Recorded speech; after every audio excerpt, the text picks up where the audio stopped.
This is Feminist Wellness, and I'm your host, nurse practitioner, functional medicine expert, and life coach, Victoria Albina.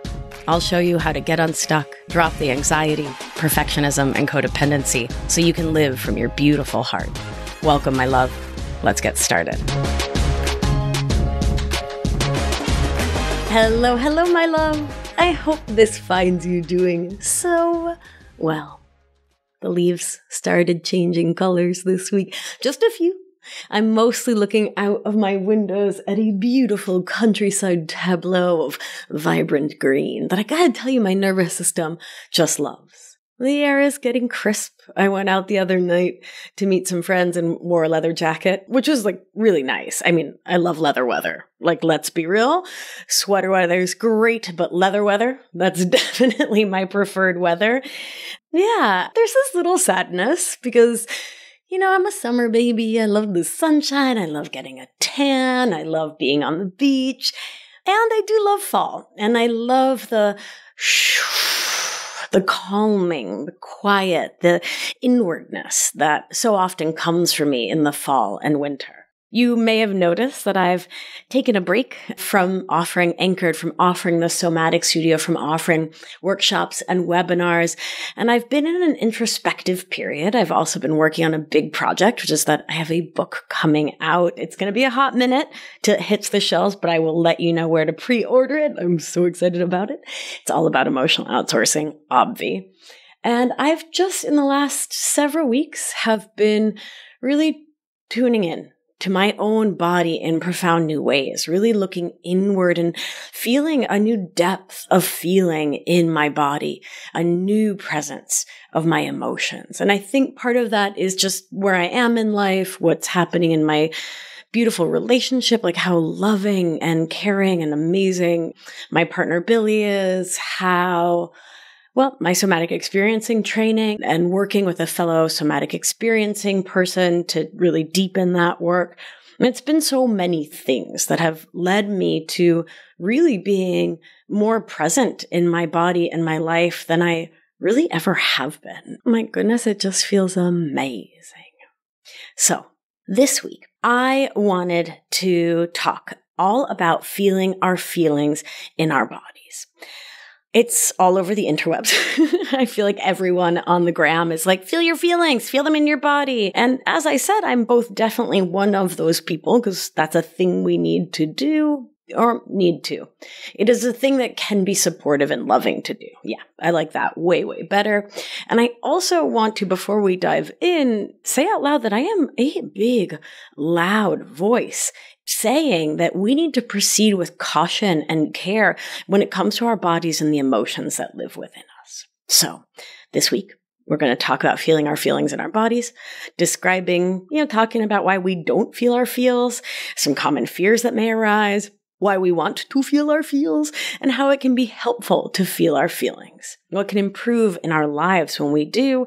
And then, of course, because it's me and this is what we do on Feminist Wellness, because I'm a coach, but your girl's a nurse at the end of the day. We're going to get practical and detail exactly the steps that I take and that I teach folks in Anchored, my 6-month program, in the Somatic Studio, my 3-month program, the steps we take to feel our feelings in our body. And then to close us out in classic feminist wellness style, we're going to talk about when it might not be the most bestest idea to feel those feels in your body and what to do instead to support yourself in a nervous system thoughtful way. I'll be using the term somatic today, which comes from the Greek soma, which means the body. And how can I put this succinctly? It is the collection of modalities and practices that support us in connecting with our bodies in their wholeness. To put it more simply, it's about returning back to a consciousness that's based in the body, our emotions, the energies within us, and not just our brains and our thinking. Because this is indeed feminist wellness, we need to start this conversation by naming that humans living in bodies subjugate to systems of oppression are more likely to suppress our feelings and prioritize the needs of others, be those emotional, physical, otherwise. And as always, this conversation doesn't just apply to humans socialized as women. Sure, we're taught to hold our feelings back in order to be pleasing to others. We are generally taught that our tears are okay, but our anger is not. And that can really F a gal up. Because we need to know that simultaneously the inverse is true for humans socialized as dudes who are taught that being emotional, obvious in air quotes, is a sign of weakness, and that while anger is totally a-okay and is laudable in a lot of ways that are so problematic, tears, sadness, grief, oof, yeah, no, those are not okay, and that can really F a guy up big time. And all of this Fs us all up by cutting us off from the complexity and richness of our human experience. We can further complicate this along racial lines, noting how literally dangerous it is for BIPOC folks, especially Black folks in the US, to be angry in public, to have big feelings in public. Or how working class folks have learned to subsume their emotions in order to keep laboring. And of course, we need to note that the stress, distress, and trauma that is part and parcel of the human experience is compounded by social location and can lead so many of us to check out of our bodies. This is just the tip of the iceberg, folks. A complex intersectional analysis of emotions and oppression is something we all need to discuss to dive into. And if that's your professional jam and you want to come on the show to talk more about it, come on the show. Let's talk. Email a pitch to podcast@victoriaalbina.com and let's talk about it. Obviously, QT BIPOC folks to the front in a major way. So yeah, let's do it. Let's have that convo. And today we're going to start way more 101 by recognizing that there are so many factors leading so many of us to disconnect from our bodies and numb our emotions for our own survival in this world. What most of us are unwittingly taught is that our feelings are our enemies.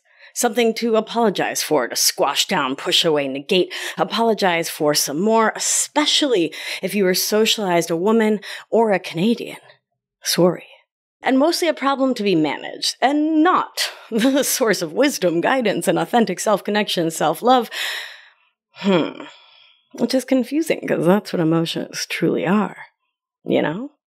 I hear this from people all the time. I don't know how to feel my feelings. I just can't. It's me. I'm broken. I'm like a uniquely messed up mammal, and I don't know how. Like, I am incapable. And what I want to remind you of is, of course, you feel that way. Like, I know why in my own body I felt that way. I can imagine why you do. And we are all born knowing how to feel all of our feelings. And if you've ever been, met, or seen a toddler, you know this to be an indisputable fact, because those little gremlins sure do big feels all the time. So why don't we grown-ups know how to feel our feels? Well, first, as discussed, so many of us were taught not to, both in implicit and explicit ways. Perhaps we were shamed for our feelings or big emotions. Perhaps we were made to feel some kind of lousy way for being our emotional selves. Or heard total BS like, you want to cry, I'll give you something to cry about. And all of that happens so young that sometimes we don't even consciously remember it. And that unhealed hurt keeps driving the proverbial bus of our lives through our inner children and our limbic system. Many of us grow up in cultures and societies where feelings weren't okay to have or express. We may have experienced our adults not feeling their feelings, or being uncomfortable with feels in their own body, in other adults, or in us. And as we talk about so often here, our kiddo brains, bodies, nervous systems seek safety above all else, which means not doing things our caregivers don't like or approve of. So if having our feels, expressing them, being present to them, feeling them is something our caregivers are like, no, then we learn not to do that as a way to protect ourselves. And it's smart in its child wisdom. It totally works until we grow up and want to be adults in relationship and friendship and connection with others, and it just doesn't work anymore. 2. Emotional outsourcing, or our codependent, perfectionist, and people-pleasing worldview and related habits, can really keep us from feeling our feels. This way of thinking and experiencing life leads us to believe that we are responsible for keeping others happy. So if we are unhappy, we swallow our feels. We put others and their emotions ahead of ourselves. We need to look perfect and like we have it all together. Because perfectionism tells us that we must be infallible in every aspect of our lives to be safe and lovable. Admitting vulnerability by having big emotions can feel like failure. People-pleasing has taught us that prioritizing the needs and desires of others is virtuous, morally superior, laudable, a really good thing to do, so we often disregard our feelings in an attempt to make others comfortable, happy, and to have them be pleased with us. And our, easy, mellow, go with the flow, nothing really ruffles me, I'm just chill kind of persona. Codependent thinking teaches us that we are responsible for other people's feelings and it's on us to keep them happy, so we should never, ever, ever be a burden on others by having feels. So instead, we negate our truth because we believe we are safer if we manage other people's feelings, which keeps us trapped in the same old emotional outsourcing quandary.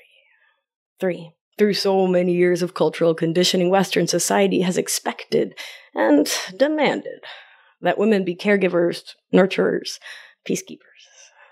Expressing our true feelings often conflicts with those roles, so we don't tell the people we love just how overwhelmed, sad, angry, etc. we really feel. 4. Fear of vulnerability. Feeling our feelings means being, vulnerable. Revealing who we really are and what's really going on for us. And so often, especially as emotional outsourcers, we're afraid of judgment, rejection, or appearing problematically, quote, too emotional for just being a mammal with regular old feels. And I'll sing it from the mountaintops at the slightest provocation, my darling love. We've been taught that vulnerability is a weakness, but in reality, it's a courageous act of self-compassion. And is vital not just for our own healing, but for the healing of the collective. Vulnerability, when held by those we trust and who hold our vulnerability as sacred, is a key to radical transformation. 5. From that fear of vulnerability can come a fear of overwhelm when being present for the complexity of human emotions has become foreign to us. Emotions can be intense. That's for realsies. And we fear that if we allow ourselves to feel them, we'll be overwhelmed. Often because we have been. Because when we don't have a healthy, loving roadmap to guide us as we get present with our feels, they can overwhelm our nervous system. That's what happens. We get flooded. That's when we get activated. That's when we get dysregulated. So it makes total sense that we can fear that overwhelm. And I'll remind those sweet, scared little parts of you both that emotions are meant to be felt and released, not bottled up, and that the emotions we actually feel and get present with will pass through us way faster and with less of a chance to overwhelm us and dysregulate our nervous system than those we shove down and ruminate on. And yes, of course, there are studies to back this up, my nerds. 6. Lack of awareness and habit. In our busy modern lives, we often forget to check in with ourselves, especially when we're not in the habit of doing body scans, talking to our inner children, the parts of ourselves.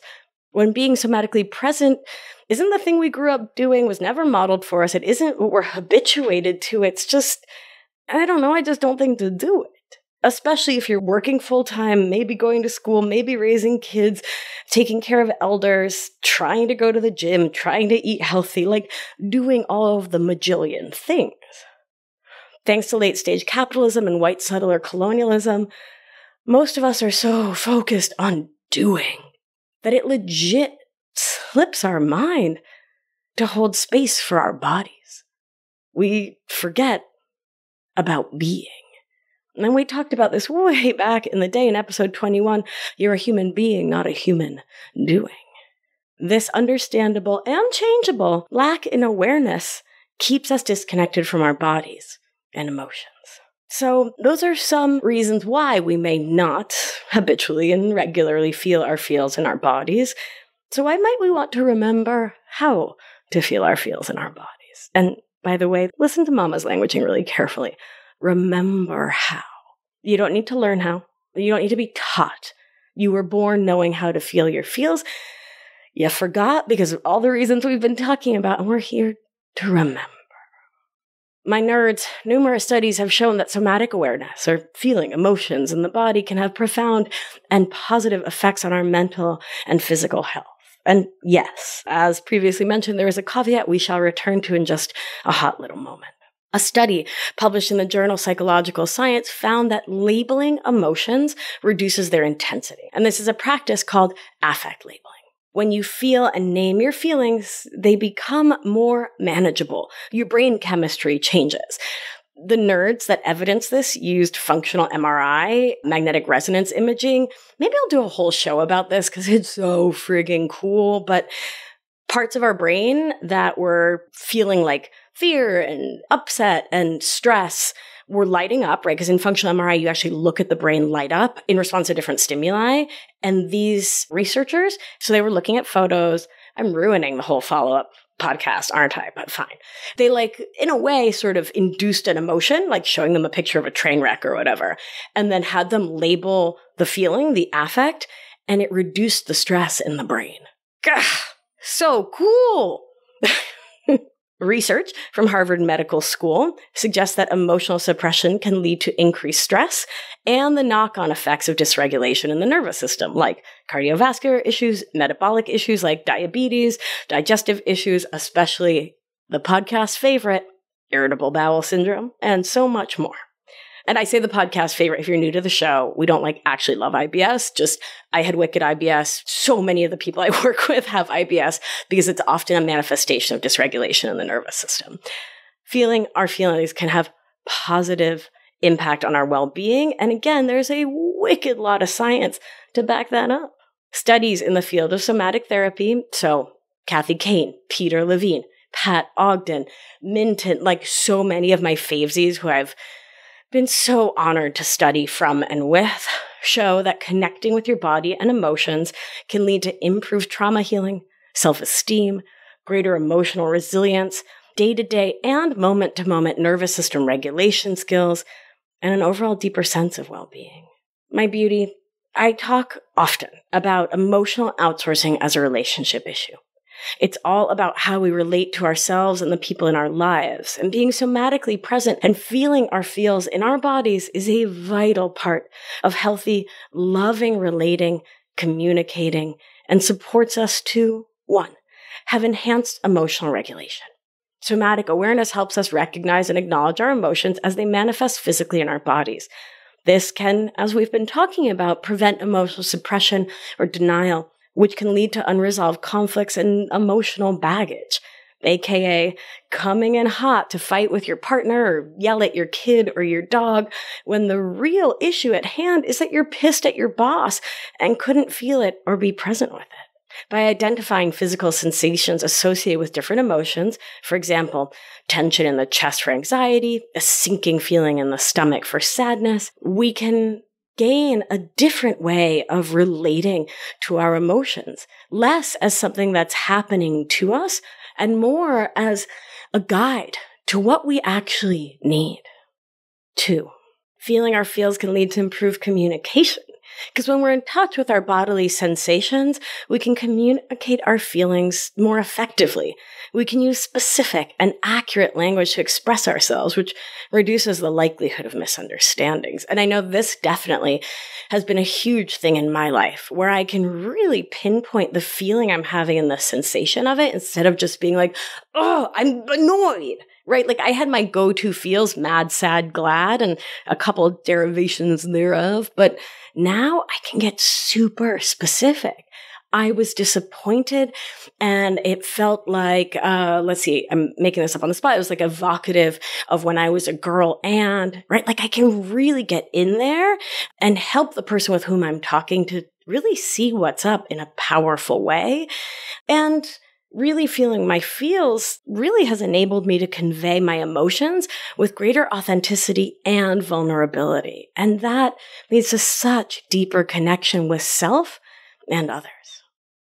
3, feeling our feels increases our empathy because it helps us to not only understand our own emotions, but makes us more attuned to the physical and emotional states of others, which makes sense. My polyvagal nervous system nerds, when you're in ventral vagal, you pick up dysregulation and are able to co-regulate the people you're in contact with. By sensing subtle changes in someone's body language, tone of voice, facial expression, we can pick up on their emotions and can respond with empathy and compassion.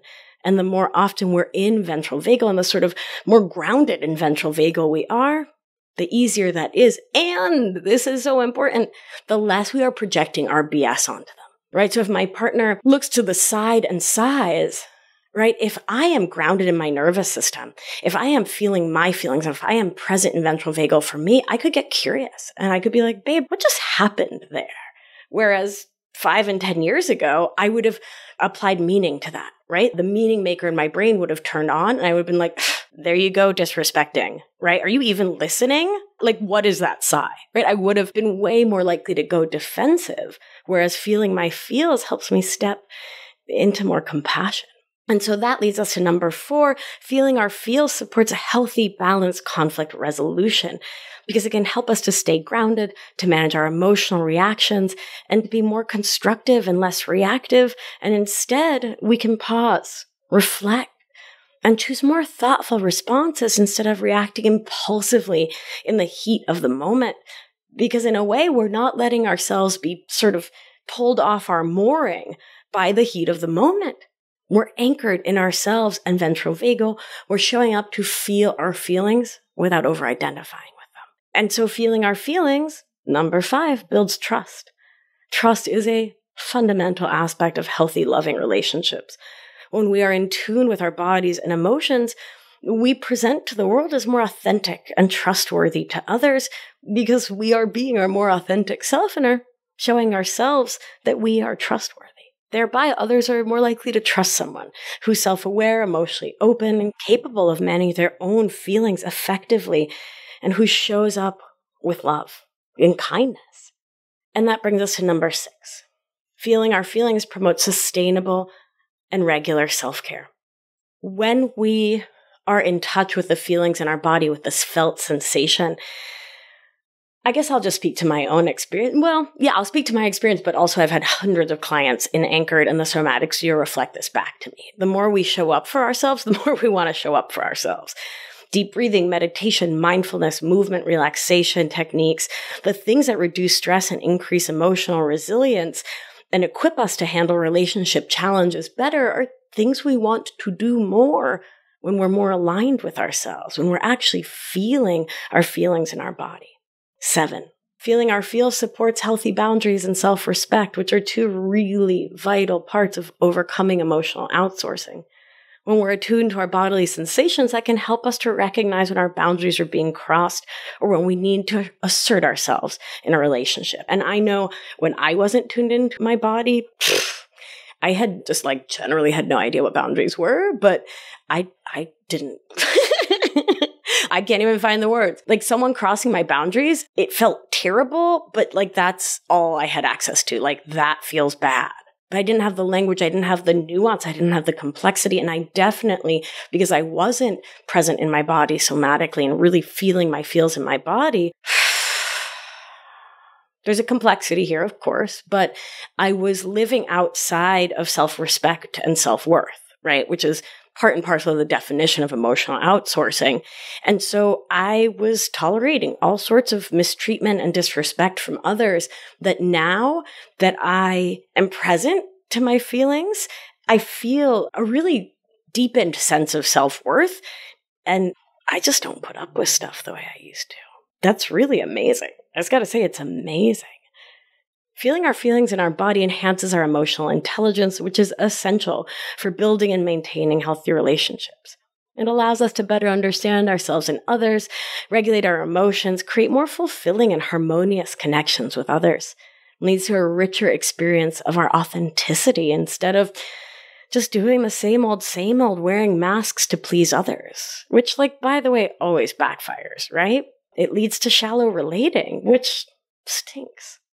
Feeling our feelings leads to our having less attachment to the constraints of societal expectations and can help us to release our codependent patterns as we set boundaries and prioritize our well-being, as well as reminding us That it's through feeling our imperfections and vulnerabilities that we can embrace a more balanced view of ourselves, freeing us from the grip of perfectionism. So my love, I just looked at the clock on the little recording machine, and this show has gotten to be a lot longer than I expected it to be at this point. So my intention when I was working on this show and sat down to record it for you all was to share all that I've shared and then to walk you through actually doing this. And now my intuition is really telling me to pause, to let you really sit with these questions. How did I learn to negate my feelings? How did I learn that it was safer and smarter? When did I learn that? Why did I learn that? And what I want to invite you to do this week as homework is to do some exploration of how things got to be the way they are, to look at what the situations are where it's easier or more challenging to feel your feelings, and to start to ask why. So is it with certain people, certain situations around certain topics in certain settings? When is it easiest to feel your feelings?